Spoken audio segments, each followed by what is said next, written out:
Hello everyone! For today's video ko, magluluto ako ng sinigang na salmon sa miso. Ito po yung mga gagamitin ko: luya, bawang, sibuyas, tapos yung ating pink salmon, panga po, tsaka belly ang ginamit ko para sa sinigang. May green chili po, tapos dahon ng mustasa ang pinakagulay, and ang pang-asim ko po ay bunga ng sampalok. Pakukuluan ko rin po. Ito po yung bida sa ating sinigang, ang miso. Konti lang po yung binili ko kasi hindi naman po laging nagluluto ng miso dito. So, masasayang lang siya. Bago ko po isigang, sinishare ko po muna yung isda para tanggal lansa din po. Bawas lansa. Isishare lang po siya ng saglit. Yan. Start na po tayo mag-isa. Unahin ko lang po yung luya.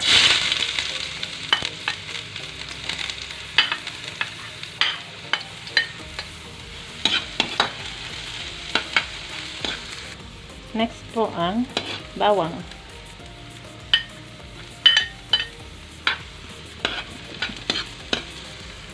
Golden brown na sila pareha. So, pwede na ilagay ang sibuyas. Add na rin po natin ang miso. Yan. Ganong amount lang po ang nilagay ko. Isasabay ko na rin po sa pagigisa ang kamatis.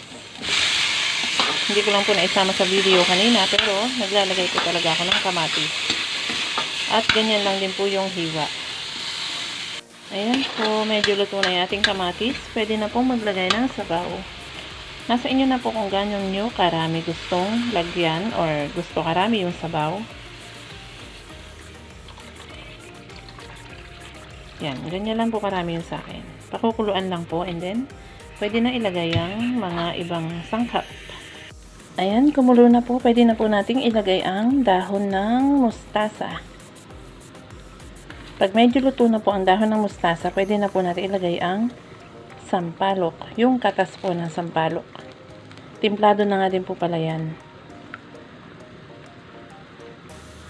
Yan, kulong-kulo na po siya. Pwede na ilagay ang ating katas ng sampalok. Yan na po yung pinakaasim niya. Yung pinakaasim ng ating sinigang. Sabay ko na rin po yung isda natin, yung salmon natin. Ito.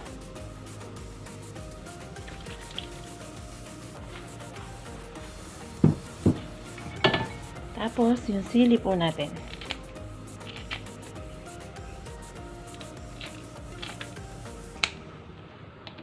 Hintayin lang po natin kumulo, mag-abot yung kulo, at pwede na pong i-serve. Yun lamang po guys. Thank you po sa panonood sa aking mga videos. God bless!